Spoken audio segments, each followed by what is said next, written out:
오늘 우리에게 주신 하나님의 말씀은 요한복음 11장 36절로 44절 말씀입니다. 요한복음 11장 36절로 44절입니다. 다 찾으셨으면 한 절씩 교독하겠습니다. 제가 먼저 36절 봉독해 드리겠습니다. 이에 유대인들이 말하되 보라 그를 얼마나 사랑하셨는가 하며 그중 어떤 이는 말하되 맹인의 눈을 뜨게 한 이 사람이 그 사람을 죽지 않게 할 수 없었더냐 하더라. 이에 예수께서 다시 속으로 비통히 여기시며 무덤에 가시니 무덤이 굴이라 돌로 막았거늘 예수께서 이르시되 돌을 옮겨 놓으라 하시니 그 죽은 자의 누이 마르다가 이르되 주여 죽은 자가 나으리 되었으며 벌써 냄새가 나나이다. 예수께서 이르시되 내 말이 내가 믿으면 하나님의 영광을 보리라 하지 아니하였느냐 하시니 돌을 옮겨 놓으니 예수께서 눈을 들어 우러러보시고 이르시되 아버지여 내 말을 들으신 것을 감사하나이다. 항상 내 말을 들으시는 줄을 내가 알았나이다. 그러나 이 말씀 하옵는 것은 둘러선 무리를 위함이니 곧 아버지께서 나를 보내신 것을 그들로 믿게 하려 함이니이다. 이 말씀을 하시고 큰 소리로 나사로야 나오라 부르시니 다 같이 읽겠습니다. 죽은 자가 수족을 배로 동인 채로 나오는데 그 얼굴을 수건에 쌓였더라. 예수께서 이르시되 풀어놓아 다니게 하라 하시니라. 아멘. 44절을 다시 한번 요절 말씀이어서 다시 한번 읽겠습니다. 시작. 죽은 자가 수족을 배로 동인 채로 나오는데 그 얼굴은 수건에 쌓였더라. 예수께서 이르시되 풀어놓아 다니게 하라 하시니라. 아멘. 풀어놓아 다니게 하라 하시니라. 오늘 설교 제목은 주 안에서 묶인 것을 풀라라는 제목으로 은혜를 나누기를 원합니다. 우리는 때때로 깊은 절망과 슬픔 속에 빠질 때가 있습니다. 삶의 문제 앞에서 무기력함을 느끼고 또 아무것도 할 수 없는 그러한 한계의 순간들을 경험합니다.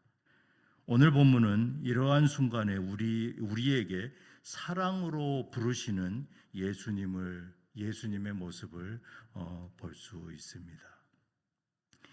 예수님은 나사로의 죽음을 슬퍼하는 마르다와 마리아를 보시고 눈물을 흘리셨고 동시에 죽은 자를 살리시는 창조주의 놀라우신 능력을 나타내십니다.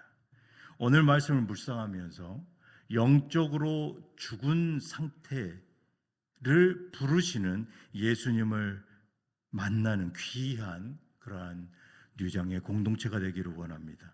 영적, 육적 죽음의 창조주 하나님의 놀라우신 능력을 체험하시는 귀한 시간 되시기를 바랍니다. 예수님께서 나사로의 무덤 앞에 눈물을 흘리셨습니다. 35절에 예수께서 눈물을 흘리시더라.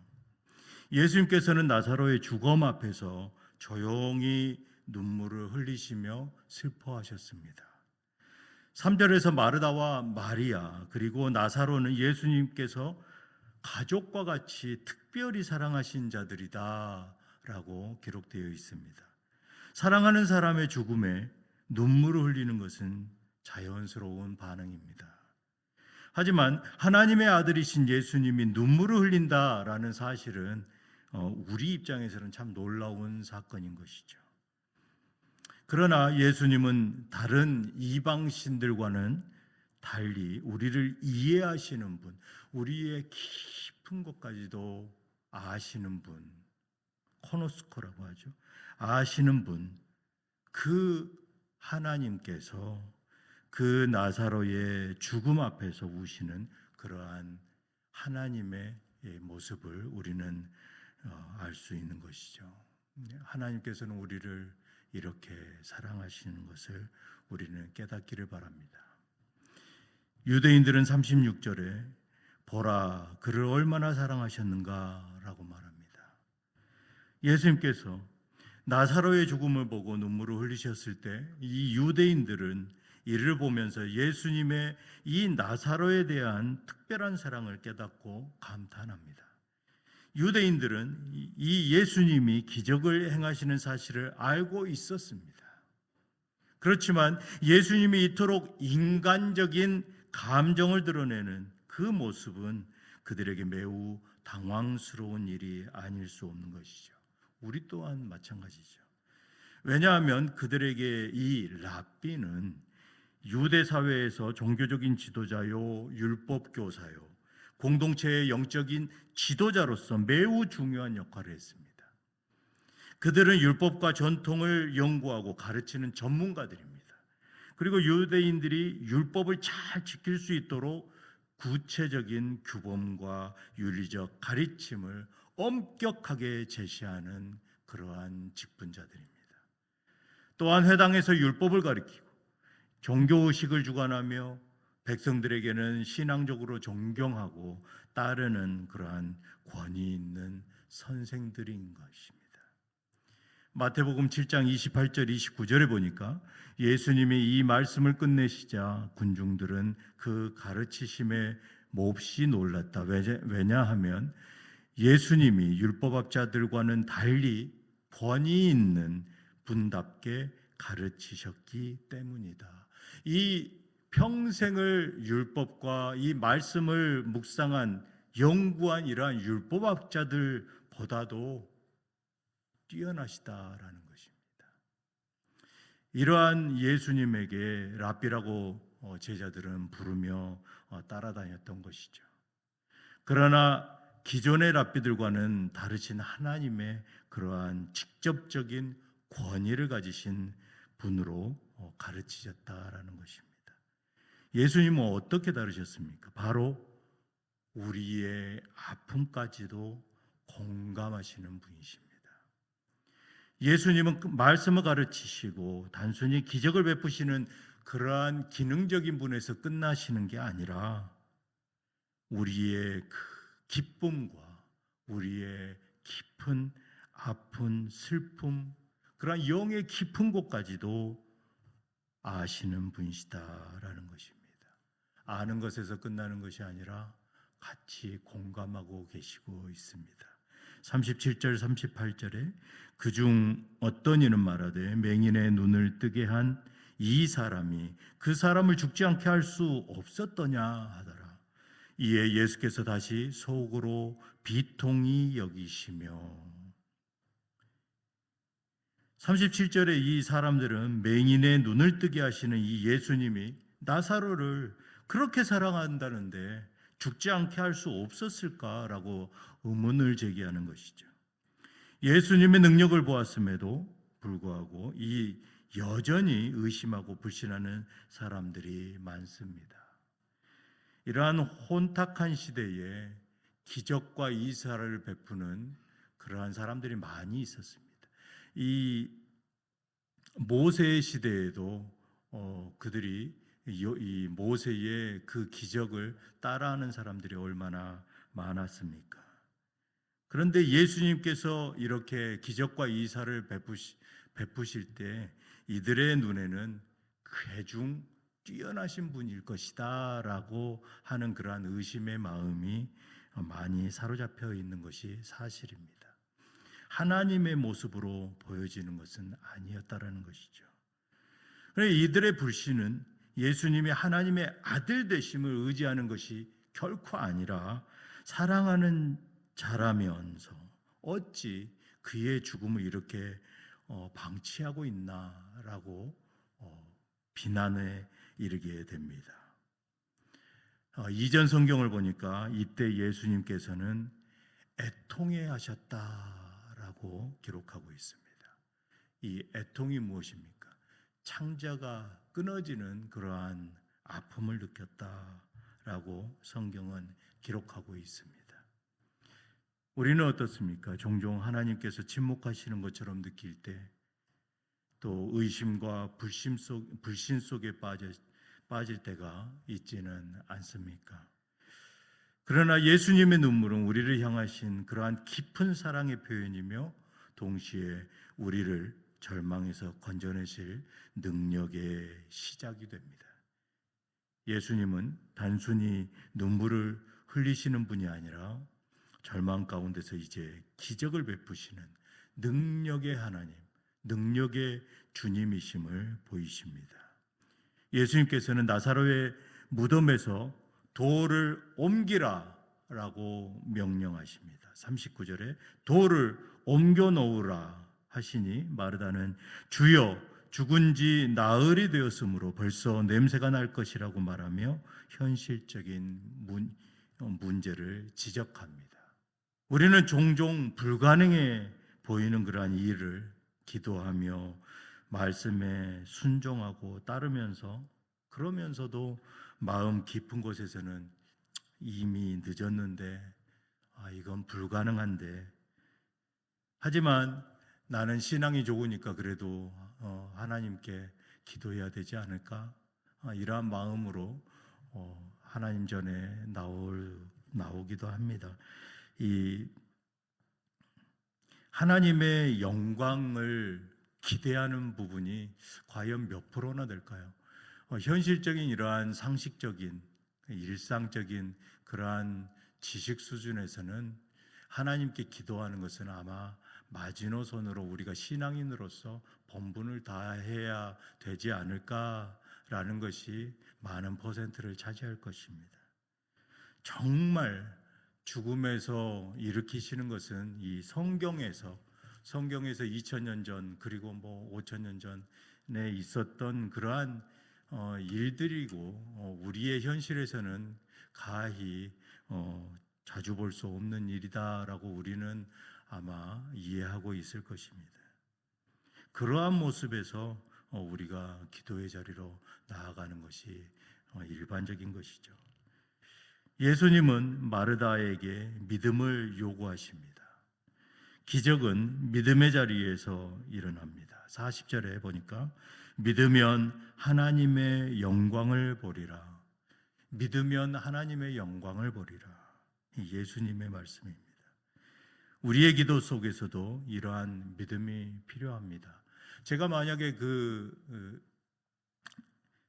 어머니를 모시고 내려가면서 제가 모태 신앙은 아니지만 3살 때부터 교회를 다녔는데 제 어머니를 60살 환갑을 치르신 그 순간에 돌아가시기 직전에 있는 어머니를 위해서 제가 펌프질을 하면서 기도를 했겠습니까? 안 했겠습니까? 여러분들 생각은 어떻습니까? 저의 믿음으로 봤을 때 기도를 했겠습니까? 안 했겠습니까? 하지만 어머니는 깨어나시지 않으시더라고요. 그게 일반적인 신앙인들의 모습이고 이 하나님이 하시는 일이신 것이죠. 이게 자연적인 일반적인 일입니다. 그런데 예수님은 믿음을 보이라는 것이죠. 어디까지 보여야 되겠습니까? 예수님께서 죽은 나사로를 부르십니다.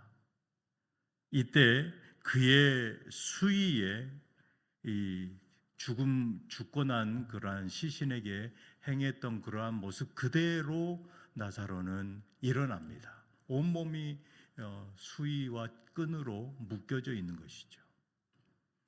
나사로야 나오너라 하고 크게 외치시자 죽었던 그가 손발에 배에 묶인 채 나왔습니다.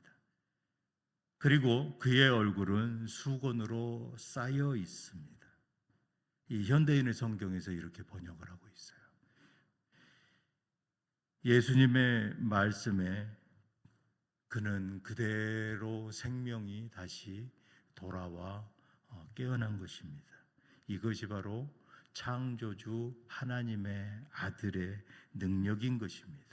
이것은 단순히 육체적인 부활이 아니라 죄와 사망 가운데 묶여있는 영적인 죽음에서의 부활을 예표하고 있는 것입니다. 우리는 이 2000년 전에 기록된 이 성경 속에서 정말 육신에 살아나신 그 일이 우리에게 그대로 일어나게 해달라라고 그냥 이 문자적으로만 기도하시면 안 된다라는 것입니다. 이것은 영적인 이 죽음에서의 부활 또한 예표하고 있다라는 것입니다. 우리의 삶 속에서 이 나사로처럼 죽었다가 살아났는데 움직이지 못하고 묶여 있지는 않으십니까? 우리가 신앙생활을 열심히 하고 있지만 어딘가 나의 영혼에 묶여 있는 그러한 쓴뿌리가 있지는 않은가 돌아보시는 시간이 되기를 바랍니다. 너무나 다양하고 너무나 많은 일들이 나의 영혼을 붙들고 있지는 않습니까? 묶인 상태라는 것은 우리의 삶의 영역에서 자유롭지 못하게 하고 하나님께 영원히 나아가는 것을 방해하는 모든 것들을 의미하고 있습니다. 특별히 영적인 삶, 또 감정적인 영역, 그리고 관계 속에서 우리를 묶고 있는 것들이 있다라는 것입니다. 영적으로는 하나님과의 관계 속에서 묶임이 있습니다. 자유하지 못하게 하는 것, 기도해야 한다는 것을 알고 있는데 마음에 묶여서 기도가 도통 열리지 않는 것입니다.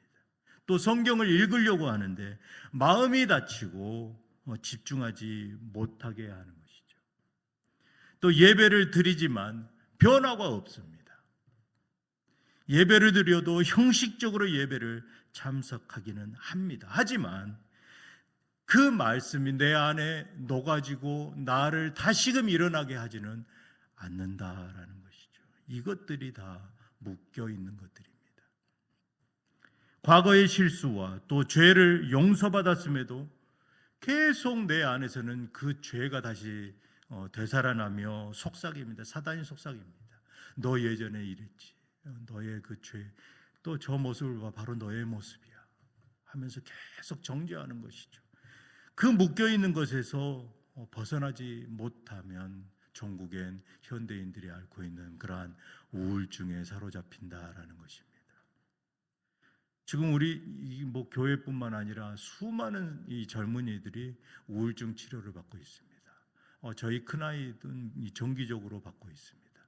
그런데 놀라운 사실은 저희 둘째 아이도, 너무나 건강해 보이는 둘째 아이도 자기 스스로 멘탈 클리닉을 가서 상담을 하고 왔다라고 하는 것이죠. 이러한 모습이 굉장히 아픔에서, 묶인 것에서 헤쳐나오려는 몸부림이다라는 것입니다. 또 마지막으로 하나님께서 나를 진정 사랑하시는가 하는 그런 의구심이 물밀듯 올라온다라는 것이죠. 이 모든 것들이 바로 영을 묶고 있는 것입니다. 그리고 감정적으로는 두려움과 염려 속에 불안함과 또 걱정에 사로잡히고 또 낮은 자존감에 사역은 소극적으로 바뀝니다. 더 나아가서 이전에 받은 그러한 상처를 계속해서 떠올리며 용서하지 못하고 다시 반복되어지는 일들에 대해서 새롭게 대응하는 것이 아니라 이전에 또 저랬던 것들이, 이 교회는 원래 이래 라는 것들이 그냥 입속에서 고백되어진다는 것이죠. 그렇지가 않다라는 것입니다. 모든 것들은 새로운 포도주를 새 부대에 담으라고 하시는 그 예수님의 말씀에 비추어 봐야 된다라는 것입니다. 이러한 감정적인 묶임, 이러한 것들은 성도와 성도 간에 또 가족 간의 갈등을 자초합니다. 부모와 형제, 배우자 간의 골이 깊어만 가고 오해는 오해를 쌓고 또 서운한 감정은 눈덩이처럼 커지며 친구나 동료들과의 관계를 부러뜨리고 맙니다. 교회 공동체 안에서도 성도 간에 비슷한 이유들로 오해하고 또 그 서운한 마음은 그때그때 용납하고 용서하는 것이 아니라 쌓이고 쌓여서 이제는 그 동굴 안에 누워있는 나사로의 그러한 냄새 나는 모습으로까지 영원히 썩어간다라는 것입니다. 우리의 마음은 그 무덤의 돌문처럼 굳게 닫혀버립니다.